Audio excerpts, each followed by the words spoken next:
think the reason I love it so much is because it's really easy to set up. You get this immediate sense of nature.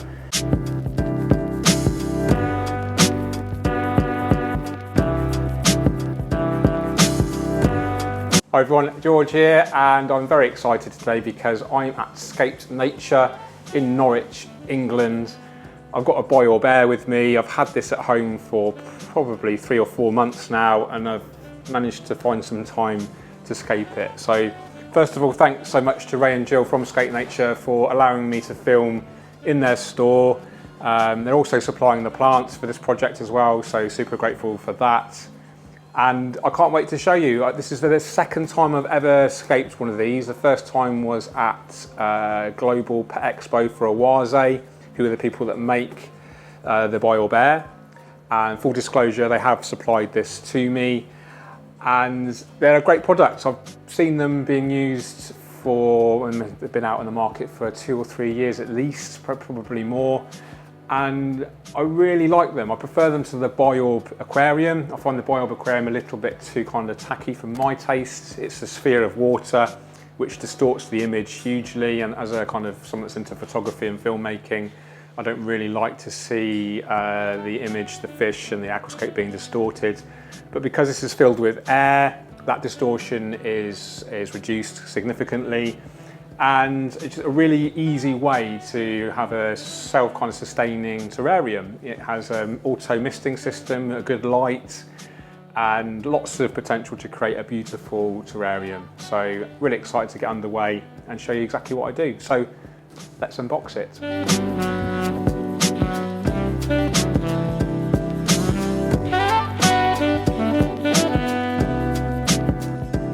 Okay, so we've got the biOrb, the main acrylic item, out of the box, and then it comes with 4 separate boxes, all labelled 1 to 4. And the first job we need to do is pre-soak the compost. So you get absolutely everything you need to set this up, apart from the plants and the hardscape. So it comes with this kind of compressed block of core compost. I believe it's a sustainable product. And we need to soak this in a bucket of water for about an hour, and it expands hugely, and this is basically the substrate. So we'll put that on soak right now, and while that's soaking for an hour or so, we can install the rest of the equipment.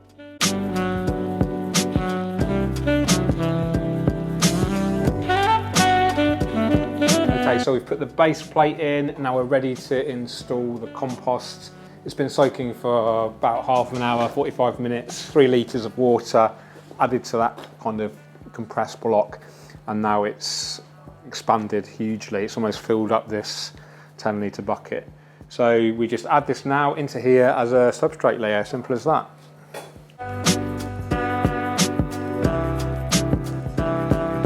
Okay, so we've got the substrate in, now it's a case of hardscaping. So if you've watched any of my videos, you know how important hardscape is. And in terrariums, no exception, although I'm not going to use rocks today, I'm just going to use wood. I want to kind of save some of the surface area for as much planting as possible. So I've got a couple of pieces here to add a nice bit of height. This is called structure wood, which is available from Scaped Nature. So let's just pop that in there. Probably put it in around the centre so we can plant all the way around it. So let's just pop that in around there. And then we've got another piece here. Let's pop that in about there. But I like the way that fills the height, and there's plenty of room to plant around that. Maybe attach some plants as well to the wood itself.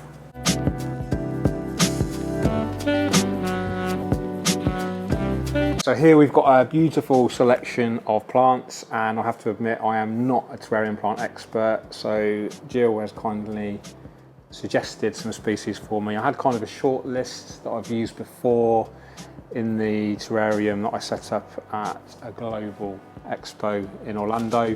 So I'm kind of going for the same theme, but actually I have to say these plants, some of them look even more beautiful. So very excited to get going. Now let's start off with a focal point plant, which we're going to use an orchid. So we'll go for this one here, I think. I'm going to put that in right now.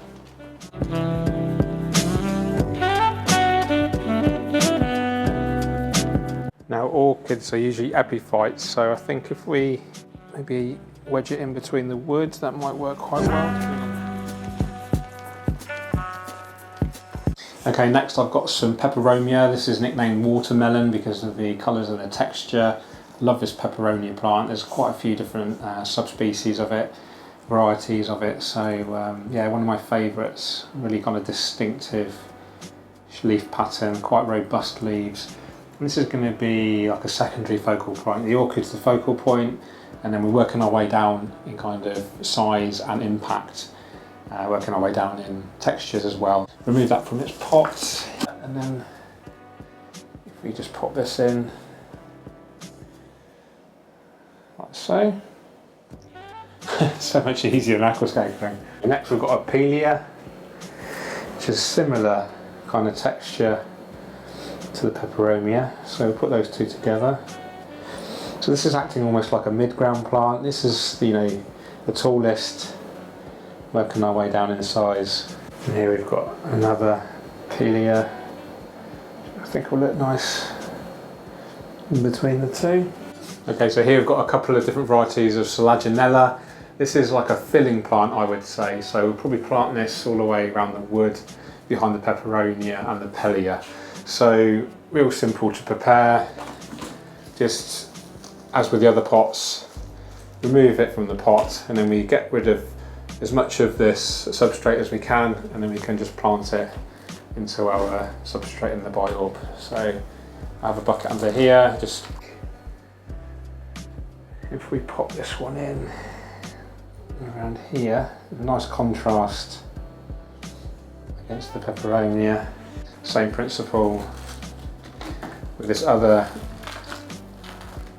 Selaginella variety. Pop that one on the other side, just be careful not to disturb that orchid too much. So we've got distinct kind of mid-ground now. We can put maybe some moss around here as a foreground, and then we need to think about maybe some more background plants here. Okay, third species of Selaginella. Didn't realise we had three. And I'll just show you how I kind of prepare it, really easy. Okay, so I'm just shaking away the majority there. I think this one will actually look really good as a base against the wood. So it's really starting to take shape now, the Scape. We've got the three species of Selaginella. I think we need to break up this texture. It's a bit too kind of monotonous, although it is slightly different. It just looks a little bit too rounded for me. So if we try and get some spiky textures in between, this is going to create a more naturalistic texture, more complex layout. Okay, this is exciting. I've got some Ophiopogon from our friends at Aquaflora, and I've also got some Acorus. So this is the kind of spiky texture I was talking about, and I think this is going to be great to break up this kind of monotonous pillow-like texture that's in the foreground right now. So let's prepare these and pop them in between.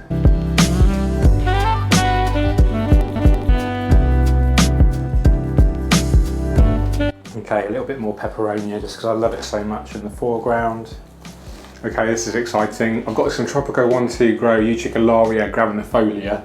This is one aquatic plant that I've never succeeded with in an aquarium. So I thought I'd try it in a terrarium, see how it goes. So rather than using the moss as a foreground, I'm going to try this out. If it doesn't work, then at least I've tried it and I'll learn from it, and then we can maybe put some regular moss in there. So just going to prepare it. Remove it from its pots. It's got this agar jelly, which I'm actually tempted just to keep that there. It's not going to cause any algae, obviously, because we're not in an aquarium environment. Split that up into several portions, and then we can just pop that in.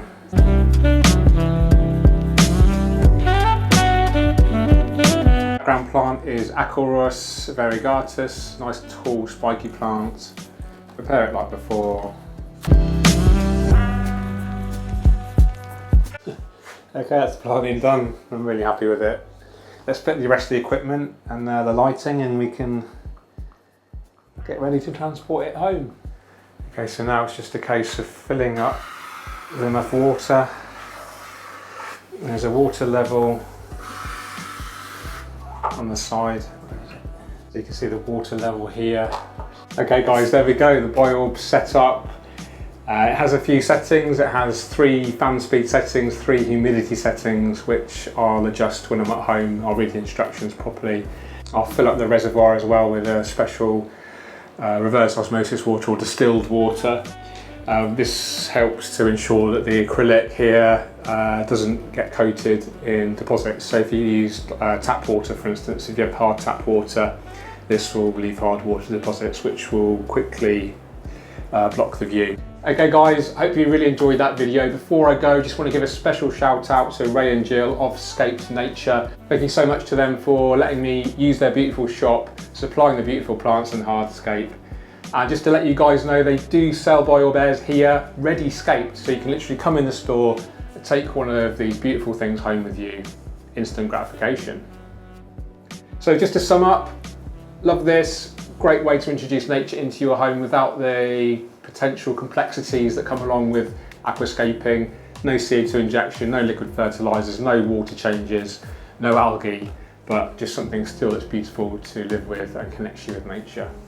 So really hope you enjoyed that video guys. If you did, give me a thumbs up and drop me a comment. Which is your favourite plant in here? You take care, keep on scaping. Cheerio. Peace! Oh dear. I don't know if you guys can see my Harry Potter cut there. I managed to do that yesterday. Stop bleeding, so that's good. Oh, what a great place to do this. Awesome. Okay, hi everyone, I'm George and I'm just waffling now. Huh? Not very good at the ending. I'm going to sum it up. Okay, I'm going to start all over again. Start again. I think it's some good ads. Thank you so much. Thank you so much